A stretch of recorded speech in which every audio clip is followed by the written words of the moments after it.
नमस्कार दोस्तों, जैसा कि आप स्क्रीन पर देख सकते हैं, CIL यानी कि कोल इंडिया लिमिटेड के अंदर कई सारे पदों पर वैकेंसी आ चुकी है। इसके एप्लीकेशन फॉर्म 15 जनवरी 2025 से शुरू हो चुके हैं और एप्लीकेशन की लास्ट डेट 14 फरवरी 2025 है। टोटल वैकेंसी 434 है। इसके अंदर कई सारी पोस्ट पर वैकेंसी आई है, जैसे कि community development, environment, finance, legal, marketing and sales, material management, personnel and HR, security and coal preparation. आइए दोस्तों, आज डिटेल में जानते हैं कि इसके लिए आपकी क्वालिफिकेशन क्या मांगी गई है, आपकी एज क्या होनी चाहिए, एग्जाम पैटर्न कैसा होता है और इसका सिलेबस क्या है।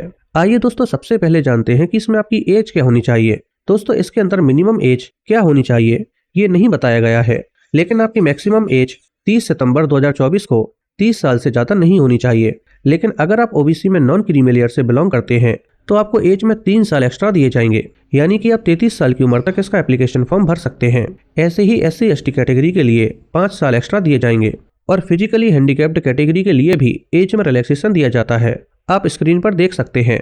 आइए दोस्तों, अब जानते हैं कि इसमें आपकी क्वालिफिकेशन क्या मांगी गई है। दोस्तों, अगर आप कम्युनिटी डेवलपमेंट के लिए अप्लाई करना चाहते हैं तो आपकी community development, rural development, community organisation and development practice, urban and rural community development, rural and tribal development, development management या फिर 2 साल की पोस्ट ग्रेजुएशन या फिर पोस्ट ग्रेजुएट डिप्लोमा कंप्लीट होना चाहिए, जिसमें आपकी टोटल परसेंटेज 60% या उससे ज़्यादा होनी चाहिए। अगर आपके पास ये नहीं है तो आपके पास दूसरी चॉइस भी है।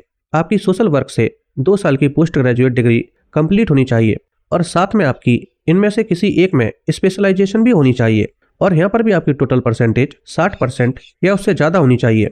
अगर आप एनवायरनमेंट के लिए अप्लाई करना चाहते हैं तो आपकी first class environmental engineering degree complete होनी चाहिए, जिसमें आपकी टोटल परसेंटेज 60% या उससे ज़्यादा होनी चाहिए। अगर आपके पास ये नहीं है तो आपके पास दूसरी चॉइस भी है कि आपकी किसी भी सब्जेक्ट में इंजीनियरिंग डिग्री कंप्लीट होनी चाहिए, साथ में पोस्ट ग्रेजुएट डिग्री या डिप्लोमा इन्वायरमेंटल इंजीनियरिंग से कंप्लीट होना चाहिए, जिसमें आपकी टोटल परसेंटेज 60% या उससे ज़्यादा होनी चाहिए। और अगर आप फाइनेंस से अप्लाई करना चाहते हैं तो फिर आपका CA या फिर ICWA क्वालिफाइड होना चाहिए। अगर आप लीगल से अप्लाई करना चाहते हैं तो फिर आपकी लॉ से 3 साल की ग्रेजुएट या फिर 5 साल की ग्रेजुएशन कंप्लीट होनी चाहिए, जिसमें भी आपकी टोटल परसेंटेज 60% या उससे ज़्यादा होनी चाहिए। दोस्तों, यहाँ पर आप एक विशेष बात का ध्यान रखना कि मैं हर एक पोस्ट के लिए जो भी क्वालिफिकेशन बता रहा हूँ तो वो सभी क्वालिफिकेशन में, चाहे आपकी ग्रेजुएशन की बात हो रही हो या फिर पोस्ट ग्रेजुएशन की, सभी में आपकी टोटल परसेंटेज 60% या उससे ज़्यादा होनी चाहिए। तो इसका मतलब ये है कि अगर आपकी परसेंटेज 59.99 भी है तब भी आप इसके लिए एलिजिबल नहीं हैं और आप इसका एप्लीकेशन फॉर्म नहीं भर पाएंगे। आपकी परसेंटेज 60% या उससे ज़्यादा होनी चाहिए, तभी आप इसके लिए अप्लाई कर पाएंगे। इसके अलावा दोस्तों, अगर आप अपनी फाइनल ईयर में हैं तो आप इसके लिए अप्लाई कर सकते हैं। दोस्तों, इसके अलावा यहाँ पर और भी कई सारी वैकेंसीज आई हैं और उन सब के लिए क्या क्वालिफिकेशन मांगी गई है, अगर आप ये जानना चाहते हैं तो आप कमेंट में क्वालिफिकेशन टाइप कर दीजिए, मैं उस पर भी एक डिटेल्ड वीडियो बना दूंगा। आइए दोस्तों, अब जानते हैं कि इसमें आपका सिलेक्शन प्रोसेस कैसा होता है। दोस्तों, यहाँ पर एक कंप्यूटर बेस्ड टेस्ट होता है जो MCQ फॉर्मेट में होता है और इसमें 2 पेपर होते हैं, पेपर 1 और पेपर 2।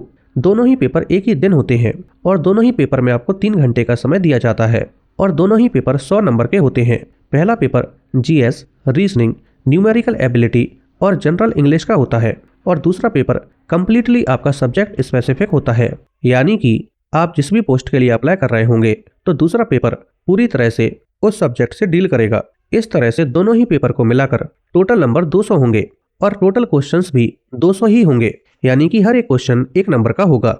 इसके अलावा आपको दोनों पेपर में कुछ क्वालिफाइंग मार्क्स भी लाने होंगे और ये आपको हर एक पेपर में अलग से लाने होंगे, यानी कि पेपर 1 और पेपर 2 दोनों में ही आपको क्वालिफाई करना होगा और दोनों के लिए क्वालिफाइंग नंबर सेम है।